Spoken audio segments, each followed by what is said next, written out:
Welcome to another episode of AC in a Nutshell, System Explanation. Today we're going to be talking about expansion valves, accumulators, dryers, and diagnostics. We're a couple of minutes past the top of the hour here on the East Coast. It's 7:03 p.m. and it's about 4:03 p.m. on the West Coast. Speaking of the West Coast, I apologize if my voice is a little funny this month, but I was out at an ADIS conference in Orange County last week, and some people bring back a t-shirt. I brought back a cold.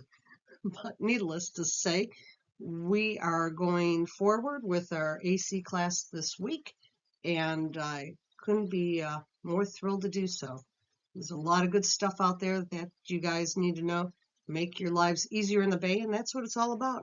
Making money in the Bay and properly repairing the vehicles all at the same time. I'm Pam Oakes, your automotive instructor for this evening's HVAC class. I've been involved in a lot of automotive projects, including startup and running a 12-bay automotive center for 20 years. Throughout the past 35 years, as a matter of fact, I've been involved in quite a few projects. And HVAC heat pumps has been part of the journey the past 10 years, including the ASC testing standards, being on the executive board of directors at MAX. There's a lot to learn, and no better place to continue our HVAC education than with this class tonight. And of course, I like to always go over my 9 steps to ensure a successful repair. Follow the road to successful repair. And the first step, to verify the customer's complaint. That's right, talk to the customer. Make sure you're hearing the same noise that they're hearing. No guessing, because it's quite embarrassing at the end of the project where you did the proper repair and they would say, well, that's not what I was hearing, right? So again, follow these steps, these 9 steps, and it's going to not only keep you safe, it's going to give you a proper repair and a happy customer. Now for a quick review on the different types of loop systems.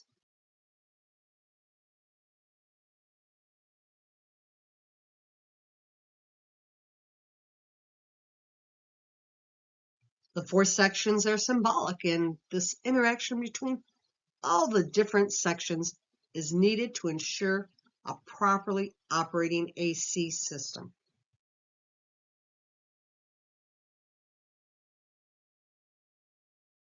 Of course, we have the expansion valve system that started in the late 1930s. It was Packard, actually, while the Orifice tube system could be found in the early 70s, like General Motors products. And of course, heat pump thermal management systems of HEV, PHEV, and BEVs. Of course, the AC loop uses a principle of the change of state of refrigerant fluids in order to bring about the proper heat exchange. That heat exchange, or thermal flow, I know your eyes are rolling in the back of your head, but we need you to understand this real quick, is always from hot to cold. So thermal management, in this case, always hot to cold. The principle applies to the 2 heat exchangers that we have in the AC loop. Of course, the evaporator, where the blower motor blows air through there to go into the cabin, and the condenser, where we're cooling off that hot gas to liquid state in the condenser, cooling it down, so when we go over to the expansion valve, that expansion valve can create that vapor, that mist, that diaphatic state. And let's start there with the expansion valve and or orifice tube. And while the expansion valve receiver-drier system is easily identified visually by that block on the firewall and the dryer between the expansion valve and the condenser. And this is where a thermal imager really comes into play. You don't have one, get one. It's got 1,001 uses, and it's especially important when it comes to an HVAC system, because these temperature variations are the key element when it comes to determining the system is operating or having an issue. And when it comes to the expansion valve, we don't want to see more than 5-degree difference between the inlet and the outlet of that valve and evaporator core. And of course, when it comes to receiver-drier, taking the temperature directly on the unit should read between 85 and 105 degrees for a healthy system. Now let's take a look at the time-tested design of the accumulator. The system is identified, obviously, by checking for a large aluminum cylinder. Sometimes it's painted black, but in the most part, this aluminum cylinder, the silver cylinder, the accumulator, is always located on the low pressure side between the evaporator core to compressor. It should always be cold because it's separating the excessive refrigerant from the evaporator, making sure that none of this liquid vapor enters the compressor. Because if we get liquid vapor, any liquid going into the compressor, it will cause a liquid hammer situation. And of course, what is it going to do? It's going to damage, it's going to ruin the compressor. Again, temperature variations are the key element when it comes to determining if a system is operational or having an issue. And for the Orifice accumulator loop system, when it comes to the expansion valve, we don't want to see any more than 5-degree difference again between the inlet and the outlet of the evaporator core in this case, because we don't have a block sitting against the firewall attached to the evaporator core, correct? Correct. So this orifice tube should be resting around 35 to 40 degrees post orifice tube reading, and the accumulator between 45 and 50 degrees. Now let's take a look at the expansion valve and orifice tube systems and see what a key role these items play in the loop. We'll start with our orifice tube. Of course, our orifice tube, time tested through the decades, we all have known and loved. Then we have our thermal expansion valve. We have that temperature bulb on the end of it. We've seen this throughout since the 40s, especially on Chrysler products and Asian applications and some Europeans. But now, fast forward to now, the thermal expansion block that, of course, goes against the firewall. And we have the electronic version for our HEV, PHEVs, and our BEVs. So as you can see here by these diagrams, each loop type has their own restrictive unit to change the refrigerant from liquid to a gas state. And on your left-hand side, you can see the expansion valve. It's located on the firewall, which we've all known and loved. That's where that position should be, correct? Right. The orifice, on the other hand, the diagram on your right-hand side, is located on the high side or liquid line near the firewall. This is where, of course, the liquid line connects from the evaporator core over to the condenser. You can always locate the position of the orifice tube by locating that little factory divot, that little pinch in the tubing, which anchors the orifice in place. Both units, expansion valve and orifice tube, create the same result. High pressured liquid squeezed through this orifice, this little opening, to create a low pressure vapor that enters the evaporator core. You know, this vapor, this droplets of gas, travels inside the evaporator tubes and absorbs the energy. So this energy is removed by the surroundings of the evaporator core and the temperature drops. Cold air is being generated and pushed into the cab, complements of the blower motor, which also is part of this process.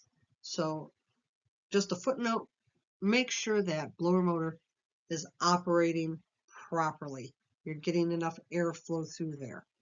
What would restrict it? An issue with the blower motor and or a plugged cabin air filter, for an example. So make sure you double check those two items as well.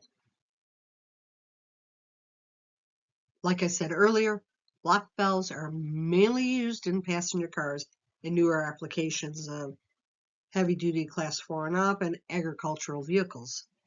The thermostatic expansion valves are used on, of course, the older vehicles, including heavy-duty Class 4 and up, and ag vehicles, and buses in general. You know, it's the refrigerant temperature at the evaporator outlet that governs the volume of fluid injected inside. This temperature is determined by the heat exchange, thermal management, that takes place inside the evaporator and can vary between, well, conditions, like I said, outside temp, the amount of refrigerant going through the system, and pressure, of course, which go hand in hand. Blower motor, plug cabin air filter, you know, it's a combination at the base of this exchange. You know, the blower motor, like I said before, it's the amount of air crossing through. If you don't have an anemometer, invest in one because it can save a lot of hair pulling time when you're having an issue with this heat exchange. And of course, individual component temperature tells us a lot when it comes to automotive AC efficiency. As for the expansion valve, you know, a good value below 1,000 feet would be between 35 and 40 degrees. Elevations above, you know, due to atmospheric pressures, of course, that affect all of this. Remember, it's pressure temperature. Therefore, above 1,000 feet in elevation, the temperature was going to drop about 3 to 3.5 degrees. Now let's take the mystery out of that TXV design. We've all seen that little cap on the top of the block. Well, this is for opposing pressure control. The refrigerant flows through the valve. This is controlled by what they call opposing pressures. So that little metallic diaphragm on the top is kind of a sensor containing expansive fluid. And this refrigerant leaving the evaporator coil outlet passes over the sensing element, and the fluid above the diaphragm expands, moving the pin downwards, pushing that ball valve away from the metering orifice. Now this pressure compensation, the passage of the valve outlet where the refrigerant can concentrate under the diaphragm, it works as an opposing pressure to regulate the amount of refrigerant that goes into the evaporator and into the inlet side. Meanwhile, this pressure spring located under that ball valve acts as an opposing force, pushing the ball valve towards the metering orifice to reduce refrigerant volume passing to the evaporator inlet. It's controlling the flow, so we're not flooding the evaporator core, so we get that liquid to vapor to gas. And of course, the system couldn't operate without high-low temperatures along with these pressures, right? Hand in hand, temp and pressure. So in this AC loop, the refrigerant pressure is directly proportional to the temperature. The higher the pressure, the higher the temperature, and vice versa. And as a seasoned technician who hasn't put their hand on the line for a preliminary judgment of the temperature difference and scorched their hand on the high side, you would think we'd know better by now. We're feeling that temperature effect, that pressurized refrigerant that's going back towards the evaporator, back towards the orifice and or expansion valve. You know, for example, here, our manifold readings on the slide show our low side to be normal or a little bit low, but a key factor is the high side, which is too low and could indicate an expansion valve blockage or debris closing the line between the receiver-drier and the evaporator. And this is when a good thermal imager comes into play to help diagnose this issue.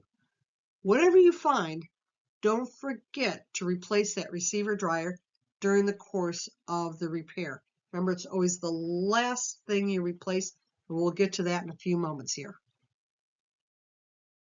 And we can't forget the electrified side. We have a series of electronically controlled expansion valves and shut-off valves to control the flow of refrigerant. And it's all depending upon the battle's thermal range demands.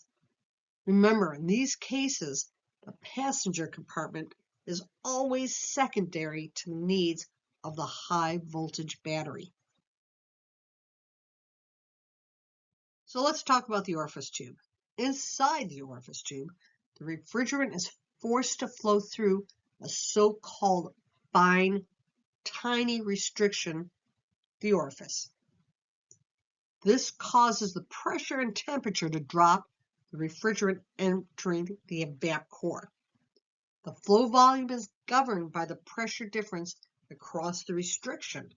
So a special fine gauze filter is located at the tube inlet and outlet to keep any impurities from entering. And a big difference between the expansion valve and the orifice tube, the expansion valve has a valve, remember we were talking about this just a minute or two ago, that governs the flow by the tube with a kind of the diaphragm, right? That opens and closes to control that flow. Now the orifice tube is fixed, has a constant flow. Remember, these things are color-coded for a reason. Therefore, select the color matching, verifying with the OE given car make and model, as the manufacturer often changes the AC system within one model. So you could have a light blue one time, and a half model a year later, maybe a white orifice tube. So verify with the OE specs. Now let's talk about some expansion valve orifice tube common issues. Now we all know that expansion valves and orifice tubes are very, very sensitive to impurities in the air conditioning system loop. Pieces of metal shavings from a compressor, maybe a little bit of dust count bead, etc., etc. Blocks, right? These are blocking agents that can result in low to normal manifold gauge readings, while a stuck open expansion valve will mimic a failing compressor. But a blocked expansion valve or orifice tube can result in overheating the lubricant. This is evident from when we do our inspection of the lubricant. It will go from a golden, where it's just starting to cook, to a brown to a black, where it's just baked. It's broiled. And now when the valve is stuck open, there's no superheating of the lubricant, but the oil will dilute. It will actually lose viscosity and create compressor damage that way. So most likely you'll see metal shavings in the lubricant sample from your inspection tool. And of course the evaporator and expansion valve / orifice tube. Freezing disables the refrigerant from changing from a liquid to a gas. This will lead to a return of liquid refrigerant into the suction line and the gas line of the compressor and consequently destroy it. Another thing, expansion valves and orifice tubes are very sensitive to not only the impurities, but alcohol-based dyes, the debris, the dusting bags, which easily can block these devices. Therefore, always change out this important component anytime you open up the system. It's a good rule of thumb. It's making sure that you're doing what you're supposed to be doing for a one and done repair. And when I'm talking about opening up the system, I'm talking about replacing components. Now let's take a look at the expansion valve / orifice tubes, partners in crime, receiver-drier and accumulator cylinder. The receiver-drier cylinder is generally located on the high pressure side of the AC loop between the condenser and the expansion valve. High pressure, high temperature liquid refrigerant, together with the lubricant oil, enter the receiver-drier to get scrubbed to remove naturally occurring particles such as a little compressor metal from natural wear, minute rubber particles from seals, again, all naturally occurring. But most of all, it removes moisture created by micro leaks and proper servicing in the past, for an example. And it's recommended that this item to be replaced every 2 years. Why? A combination of moisture, high temperature, and the refrigerant create hydrofluoric and hydrochloric acid. That's right, you're getting acid in there. The dustant particles located inside the filter to absorb the moisture from the refrigerant, as well as preventing acids from forming, but it can only do it until it's saturated. And at that point, it's too late. The system's already been damaged by these acids.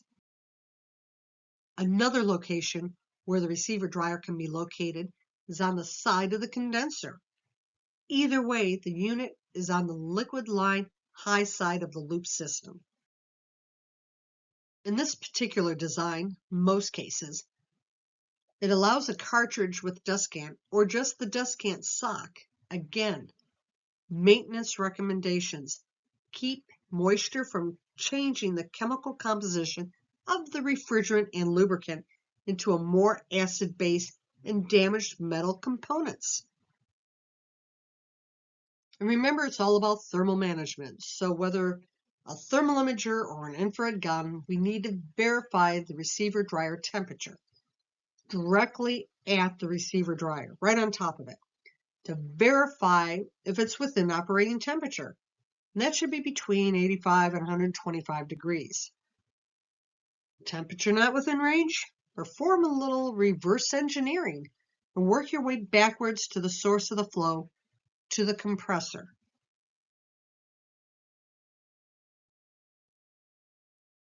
And if the loop's been opened, anytime it's been opened, always replace the receiver dryer, or accumulator for that matter. After a period of time, that dustcant can lose the ability to filter refrigerant lubricant, filter the moisture out of it. And why? Because that dustcant is hygroscopic. And we all know what hygroscopic means, that it absorbs the moisture out of the air. And it's doing its job. But especially depending upon where you live on the planet, some areas are more humid than others. Doesn't matter. This is something that you always install last because of the dustcant properties. And if the loop's been opened, always replace the receiver dryer, or accumulator for that matter.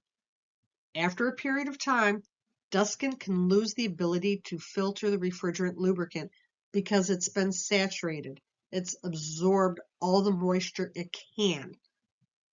This, along with the accumulator and receiver dryer, they're always the last item to be installed in a car or light truck. Remember, the dustcant absorbs the moisture, including atmospheric moisture. It's hygroscopic.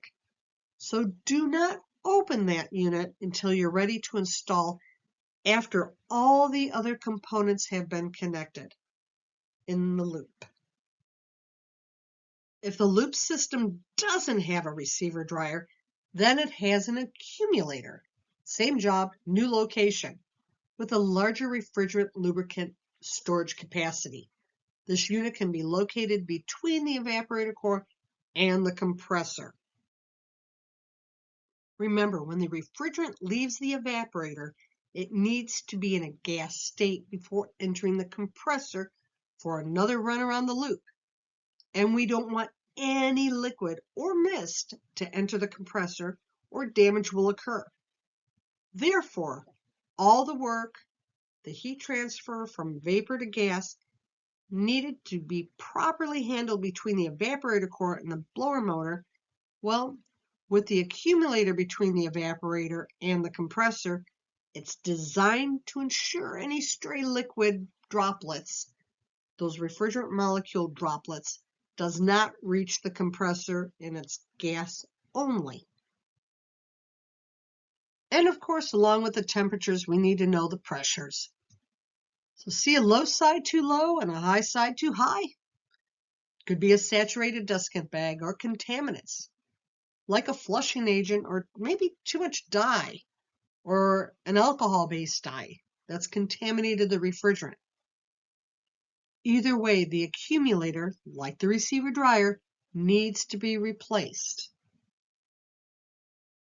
So this brings us to a point in our presentation where I'd like to give an example of diagnosing a vehicle. Case studies are usually, we can find those in TSBs or in a white paper, so on and so forth. Is something we've already researched before we began the diagnostic process. But needless to say, it's the steps, these 9 steps that I discussed in the very beginning of each class that we need to address. So while you're listening to this, think of how many things went wrong that shouldn't have if those 9 steps were followed. So let's start. So after I sold my shop 20 years and quote unquote retired for a few months before I drove everybody insane, one of my customers found me at the house. And he had a 2003 Hyundai Sonata, almost 200,000 miles on the clock, realtor. The vent temp was 63 degrees, and it was obviously over 100 degrees outside at the time, midsummer. Checked the static pressure for him real quick, did a little preliminary, trying to help him out. And yeah, static pressure matched what was going on outside. But my operating temperatures, my high side was a little low and my low side was really low, considering I was at sea level and the ambient air temp, etc. So I double checked the condenser and the blower motor fans with anemometer, check operation flow. That was okay.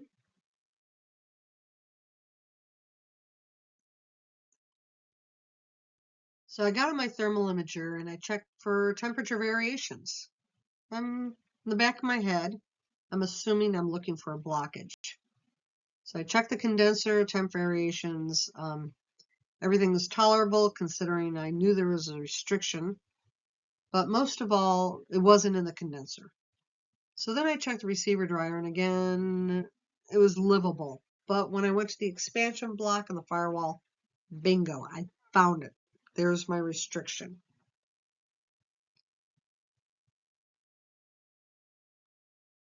So what caused the restriction? I don't know, but I knew this had to be addressed first.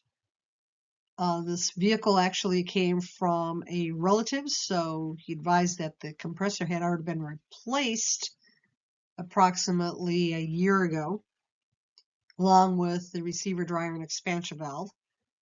And so I sent the customer back to that shop that did the repair, found, of course, it was still under warranty, sent him back there.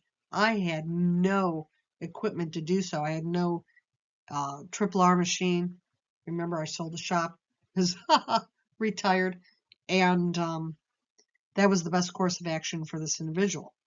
So I sent the customer back to have the expansion valve receiver-drier replaced. But wait a minute. The customer came back and said the repair shop replaced the compressor, the receiver-drier, and expansion valve. And the AC was cooling, but about the same as before. So I had them bring me over the compressor. I dissected it. Didn't see any damage anywhere. So I'm trying to figure out why it was replaced. And then I decided to contact the installing shop to help this guy out. Found the shop equipment was antiquated. The skills were outdated because the shop owner was a one-man band. He passed away, and the son-in-law, who had a little automotive knowledge, was trying to run the shop, repair, etc., to keep it going for the family. It's the family income. So we're trying to help this newly minted tech in the shop. And we were going over the steps and procedures for diagnostic to evacuation vacuum recharge. And He told me that the manifold gauge readings when it left, it was 140 to 20, way too low, right? Then we found out that he didn't measure the oil before installation, and he didn't remove the oil, the packing oil in the compressor. So we sent him back to that installation shop, have him recheck, repair, remove all the excess oil, right down to verifying the repair. So it should be over, right? You think it's over. Not even close. Not over. So the shop did the evacuation vacuum, recharged, made sure there's the proper amount of lubricant in it, and now the AC is hot. I mean, blazing hot. Not cool, not cold. It is on fire. Not only is the air coming out of the vents hot, customers hot around the collar. He came back to me for a second opinion. He's like, what do I do? Well, before I could do anything, I needed to find out if that repair facility followed my directions. And they did. But evidently, while the shop was checking over the vehicle, make sure everything was working, and I always told them to check the climate controller. Well, unfortunately, in this almost 200,000 mile plus vehicle, the automatic temp controller stuck on heat, stuck on the heat selection. But unfortunately, that shop didn't tell the customer, and the customer experienced this blast of tropical wave coming through his vents. Needless to say, it was real quick to diagnose what was happening. But unfortunately, the age of the vehicle, the miles on the vehicle, I could not get a new climate control head for the guy. Only went out of a salvage yard, and God knows what you're going to be getting electronically out of a salvage yard. There was another option. And this option doesn't work on all year, make, and models. But in this case, we could do it. We bypassed the heater core. He had several things going for him. He lives in South Florida. And, well, really not too much need for heat in South Florida. So we created the bypass that it could be reversed if we did get, down into maybe the low 40s on a morning or two. But needless to say, that was a fix. And the air coming out of the vent, per the thermal imager, we were sitting around 38 degrees. He was happy. Everybody was happy. And lesson learned for the newly minted tech at the shop. The lesson here is that things can go sideways really quick, and that's why it's so important to follow those 9 steps, even for a seasoned tech, because we want a one and done repair, and we want to get on to the next car, because that's how we put bread on the table, right? Lesson learned. So let's continue on and take a look at what hoses and seals plays a part in the loop system, especially when it comes to expansion, orifice tube, accumulator, and receiver-drier. Obvious what creates the AC loop are the hoses and tubing in between each component. Especially important is where the orifice tube is housed in that liquid line. There will be a time in the life of every vehicle where a hose must be replaced. But remember, one size does not fit all. Make sure you replace with like kind. Especially noted if the tubing has a muffler on it for noise or vibration, or an IHX or heat exchanger. If it doesn't bolt up correctly, don't force the fitting. And let's not forget about the seals. Anytime a hose has been disconnected, the seal between the two components must be replaced. Also, do not lube with refrigerant oil. Use mineral oil only. Refrigerant oil and seal neoprene do not mix well, and the seal will malform and leaks will occur. Remember to pat dry the excessive mineral oil before installation. Last but not least, the importance of vacuum. Why vacuum? It works like this. By lowering the ambient pressure, sea levels at 14.7, what does that remind you of, guys? It lowers the boiling point temperature of the water. For example, with an ambient air temp at 68 degrees and a vacuum of negative 29 psi, therefore the moisture will evaporate under these conditions. No moisture, no formation of acids from refrigerant lubricants. Make sure you vacuum more than 60 minutes, especially in high humid areas, for the optimum result. Oh, and relying upon a system holding vacuum, guaranteeing no leaks? Don't count on it. I've seen thousands of cases through the decades where a system held a vacuum, a force pulling the components into a tight fit, only to find out when the pressure was exerted outwards against the two couplers, hoses, and components that a weak spot was sure to be found. Therefore, do not discount the leak detector dye visual inspection post-charge. And another pointer.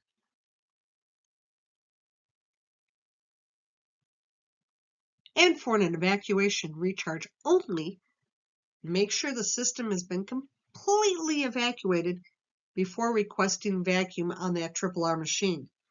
Not doing so will allow venting of the refrigerant and contaminating the vacuum pump oil, lowering its viscosity and damaging that piece of equipment. And we're at the end of this evening's class. But before we go, I have a few Kodak moments for you. And the first one's the oil and gas finder through Nissens. This is a very handy tool that you can have on your phone to identify how much refrigerant and how much lubricant and the different types that belong in that cart or light truck in your bay. Another snapshot is for your Nissens certificate, your personal training certificate. And of course, continuing education is key. So please visit us at our Nissens site. Get free of charge access, self-learning modules, and it's all about the HVAC heat pump systems on today's cars and light trucks. Again, my name is Pam Oakes. I've been your trainer for this evening. I appreciate you taking the time out of your busy schedules. And until next month, take care.